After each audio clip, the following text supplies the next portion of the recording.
Dalam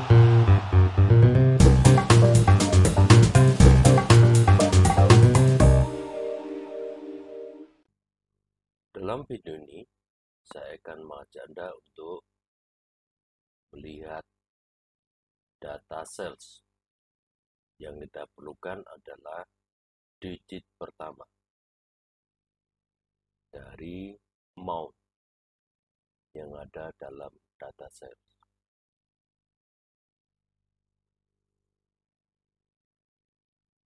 Digit pertama berasal dari hukum Binford yang mengatakan bahwa dalam setiap digit pasti ada digit pertama. Dan proporsinya menurut Binford sudah diteorikan bahwa digit 1 kemungkinan munculnya 30,1%. Dan kecenderungannya untuk digit selanjutnya adalah menurun. Angka dengan digit kedua itu 17,6%. Angka yang berawalan dengan digit 3 itu 12,5%. Selanjutnya digit 4 itu 9,7%. Digit kelima 7,9%. Digit ke-6 6,7%. Digit ke-7 5,8%. Digit 8 5,1%. Dan yang terakhir digit 9 itu kemungkinan yang terakhir digit 9 kemungkinan munculnya adalah 4,6%. Nah, menurut hukum Binford, kalau ada selisih atau kecenderungan perbedaan dari kemungkinan keluarnya digit, itu menandakan bahwa datanya ada yang berubah. Oleh karena itu, dalam audit biasanya perbedaan itu yang cukup besar tentunya itu ditindaklanjuti dengan audit yang lebih mendalam. Kita akan coba untuk build amount dari data sales. Pertama, kita akan menyiapkan datanya dulu. Gunakan data sales dari import CSV GD. Anda harus menyiapkan sheet baru, kemudian tab data, new query, from file, dan from book. Selanjutnya Anda pilih dari folder import, yaitu file import CSV _GD. Kemudian import. Lalu Anda pilih sales dan load. Setelah itu Excel akan memberitahu bahwa ada 125 rows yang dimuat. Anda bisa menghapus sheet 1 dan mengganti sheet 2 menjadi sales. Kemudian Anda menyimpannya dalam subfolder 2_analysis dengan file name Binford_sales. Kemudian tekan save. Anda sekarang punya file baru.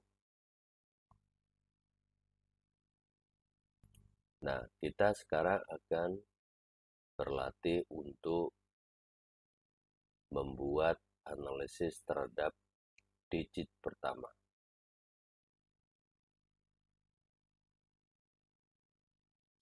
Untuk kembali ke Power Query Editor, Anda double klik Workbook Query di Power Workbook Queries, ada sales di sana, dan Anda akan menemukan Power Query Editor yang berisi database sales. Nah, langkah pertama, kita akan mengubah amount yang tipe datanya whole number menjadi teks. Anda sorot amount, kemudian ganti menjadi teks.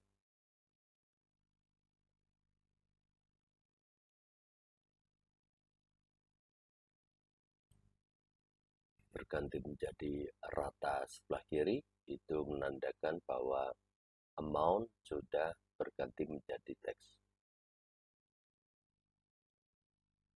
Selanjutnya, kita akan menambah field baru.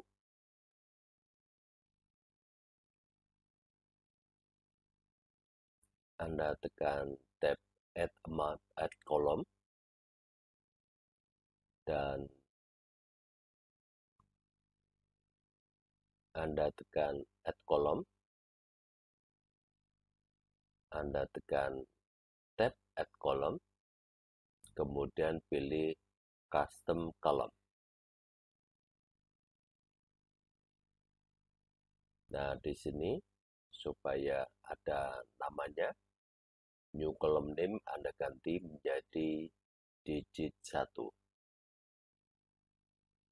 Kemudian Anda tuliskan Custom Column Formula adalah sama dengan text.start. Ini harus Anda tulis sendiri. Tanda kurung buka. Untuk amount, Anda bisa lihat di available columns. Kemudian Anda double klik atau klik atau tekan insert. Kemudian koma 1. 1 ini menandakan bahwa Anda memerlukan digit pertama. Kemudian kurung tutup. Selanjutnya, jika formulanya benar, maka akan ada no syntax errors have been detected. Kemudian tekan OK. Nah, di sini telah tercipta kolom baru, digit pertama, yang di dalamnya berisi data tentang digit pertama untuk field amount.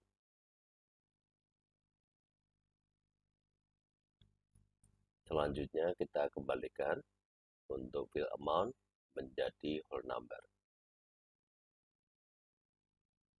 Anda tekan data type, kemudian Anda pilih whole number. Oke.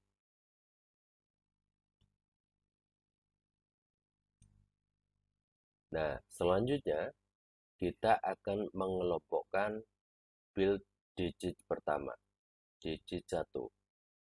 Anda sorot digit 1, kemudian Anda tekan menu group by. Ada icon di sana di tab home. Nah, Anda akan dimunculkan jendela dialog yang dipilih secara otomatis menjadi basic.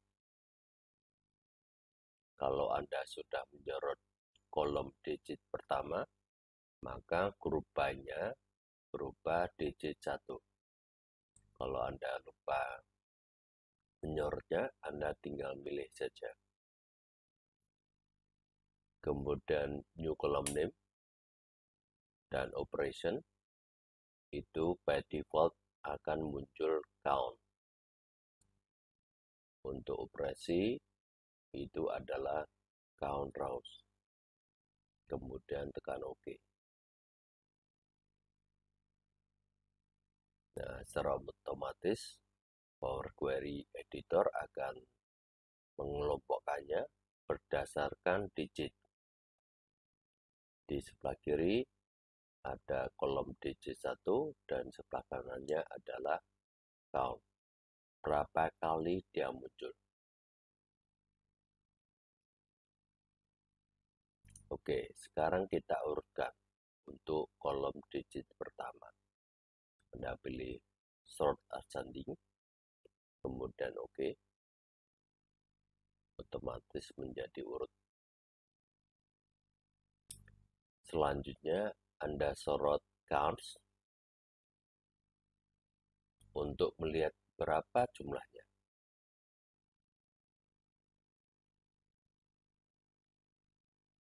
Anda tekan tab Transform, kemudian pilih Statistik, dan pilih Sum.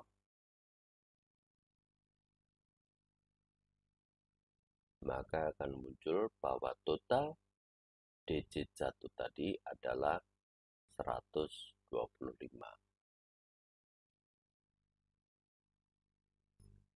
Karena kita sudah tahu, maka kita kembalikan dengan menekan tanda silang yang artinya hapus calculated sum. Nah, akan kembali ke mode sebelumnya. Dan sekarang kita akan menambah kolom baru. Anda pilih Custom Column dalam tab Add Column, dan Anda masukkan New Column Name Total dan Custom Column Name dan Custom Column Formula itu adalah sama dengan 125. Kemudian tekan OK.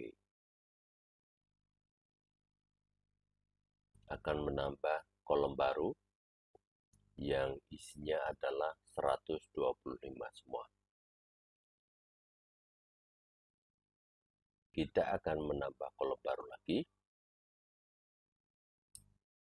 Pada tab Add Column, Anda pilih Custom Column.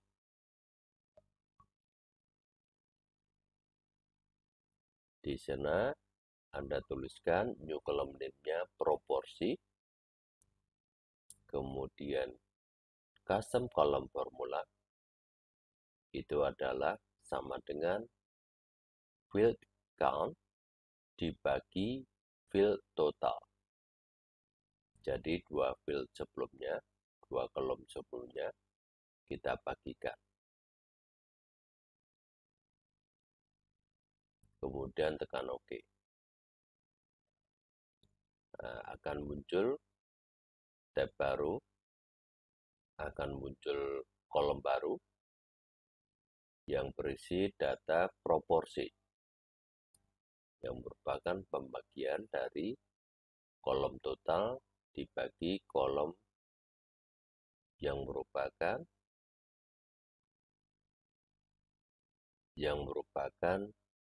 kolom count dibagi kolom total.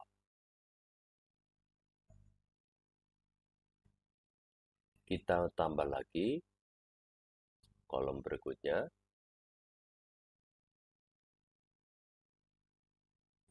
Nah, kita akan mengisikan Bedford Law atau Gumberford. Kita akan mengisikan value dari digit 1 sampai 9, ya, masing-masing 0,3 sampai 0,046, yang kalau di jumlah 1. Bisa kita isikan angka-angka tersebut. Sekarang kita kembali ke penambahan kolom Bedford Law.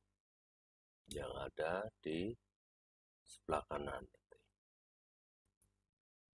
Pertama, Anda klik tab Add Column, kemudian klik icon Conditional Column, dan Anda akan menemukan dialog box Add Conditional Column. Pada New Column Name, Anda isikan Binford Law.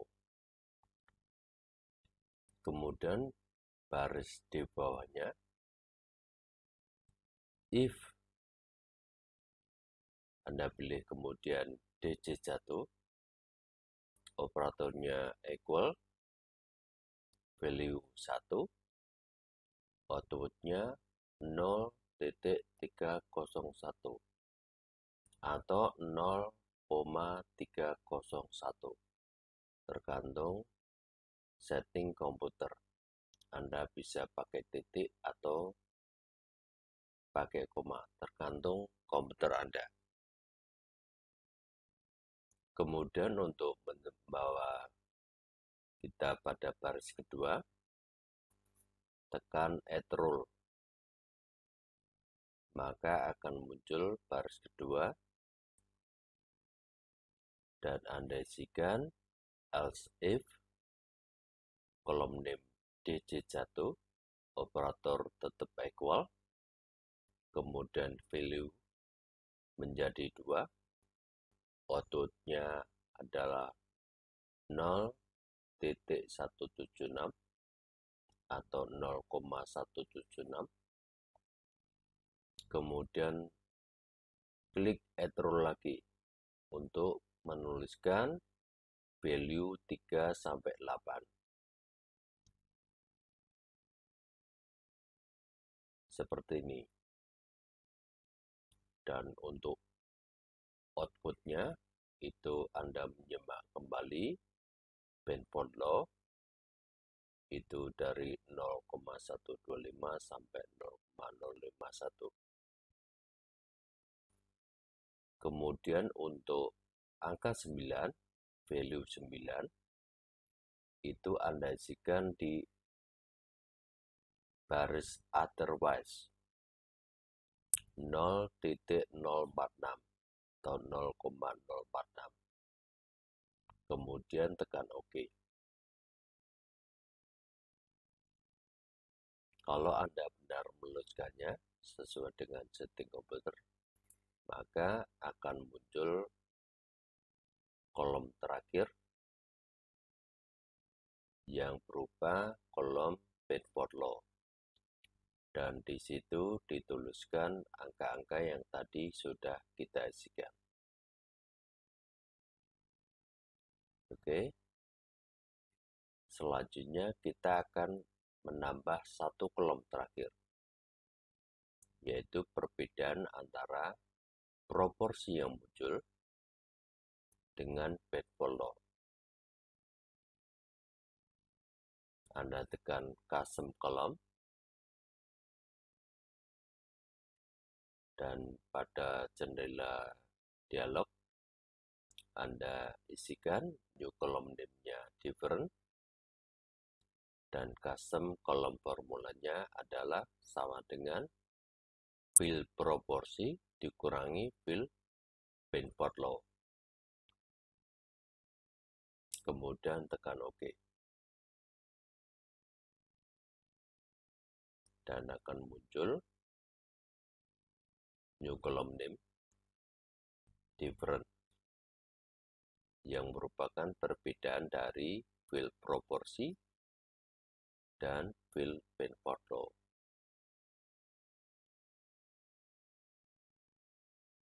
Kemudian untuk kembali ke Excel, Anda tekan close and load. Nah, kita akan menggantinya angka-angka desimal ini menjadi persen. Kita sorot ketikanya, kolom D, E, dan F. Kemudian kita pilih menu atau ikon persen. Setelah kita klik, menjadi persen. Nah, untuk menambah desimalnya, kita pilih increase decimal icon 2 kali ya. Oke. Setelah itu baru ketahuan bahwa totalnya adalah seperti ini. Dan untuk mengaudit, Anda diminta untuk melihat perbedaan mana yang besar menurut Anda. Kalau dirasa perlu misalnya digit 1 untuk nomor 1, karena 3,5% menurut Anda itu besar, maka Anda bisa mengaudit seluruh sales yang berawalan dengan angka 1.